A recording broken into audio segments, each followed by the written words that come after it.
Hi, this is Sean Rogers, and I'm here at NZ Universe in Boston, and I'm very glad to have with me this morning John Metzger. John's the Vice President of Product Strategy and Architecture at Netezza. John, it's great to have you here. Good to see you today, Sean. It's a great crowd that you have. I've attended a few of these events over the last few years, and things have doubled.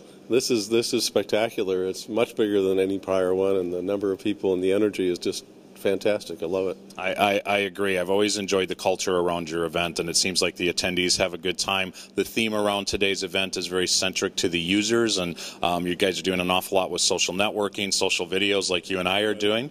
So it's good to have you here for this. So let me kind of jump into one of the main themes that I've heard a few times over the last couple of days, and one of them is around workloads. And it seems like workloads are driving some of the innovation I'm hearing from your company, and I'm also seeing that workloads are trying to find new homes in our data ecosystem. So what do you have to say about that?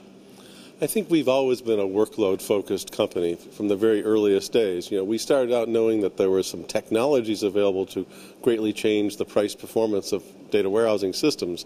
But the question was, would people use it? What were people doing? What were their problems? So we spent a lot of the first years studying users, asking about their workloads, asking about their pain points, what prevented them from expanding usage, and really understanding those workloads.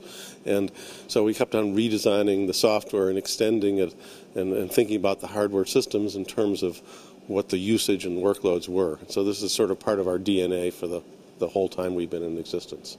I find that interesting because I think in the earlier days of appliance-type solutions, they were kind of designed a little bit like toasters. They they didn't have a lot of configurability and they didn't have a lot of flexibility. But it seems like things have come full circle where we're now designing these solutions to fit a lot of different needs and, as you just mentioned, a lot of different workloads.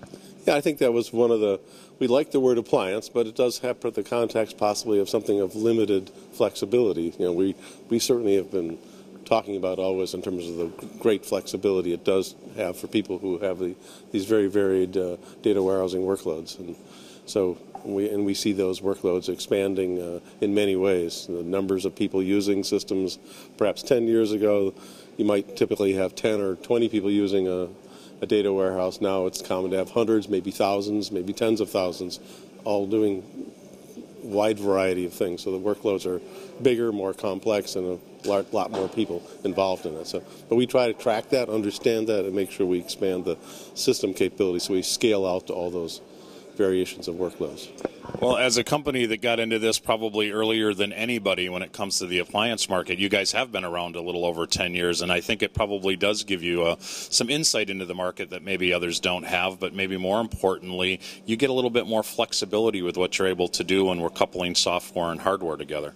Absolutely. The system is designed with both hardware and software together. I think you get a lot more ability to make the system operate in the way people need by having full control over both sides. So that's advantage. So you guys have been together with IBM now for, I think I've lost track, but I'm going to say 8 or 9 months, and I've seen an awful lot of synergy coming from that partnership here over the last couple of days. But I got to imagine in your role it must open up the doors for you to kind of think widely about how you might work better with other products in the IBM solution suite.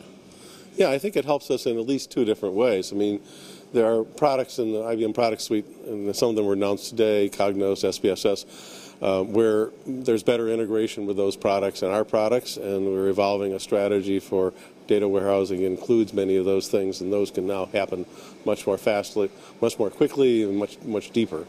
At the same time, IBM is a very technology-rich company with lots of software and hardware capabilities that we can now begin to think about exploiting as we design new versions of our system. So we can incorporate things that have been invented elsewhere, or we can influence other groups there to provide components that will help us build even better appliances. So it's a great synergy at both levels. It makes good sense. Someone who's in your role, you can hear the noise starting to grow a little bit around us as all the attendees are coming in for the next session. So just wanted to let folks know where that was coming from.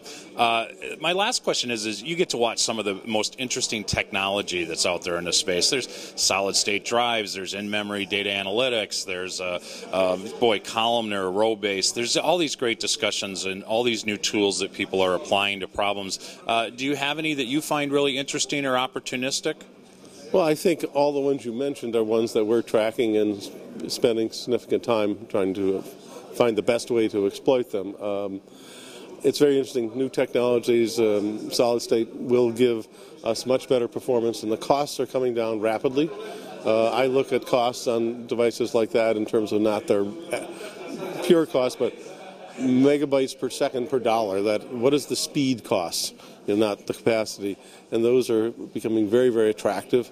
So it'll be very easy and appropriate to build systems, very high performance systems out of those in the next few years. And the other thing is, as you do that, you can rethink the software that runs on it and tune it very well for the specific technology you're using and get even higher leverage out of that technology. That's one of the other advantages of an appliance architecture. So in a way, it almost kind of allows you as someone who's designing these products to sort of align and or customize all of these, put all these things in a logical environment to best serve the needs. Absolutely, and I think that's been what we've done for many years, and that's just a continuation. So we study workloads, we think about how those workloads could operate on changing technologies and how we would redesign the systems to really be optimal in that way. And it's a very very nice cycle that we can do that. And so we have many new things going on since the acquisition at a much higher rate and a much deeper dive into these technologies than we were able to do prior to that point. Well, it's fantastic, John. It must be an awful lot of fun. I know you have to be on stage in a couple of minutes, so I better let you go. Thank you for being here. It's good to see you again. Good to see you. This is Sean Rogers from Enterprise Management Associates, and I'm here at NZ 2011 in Boston.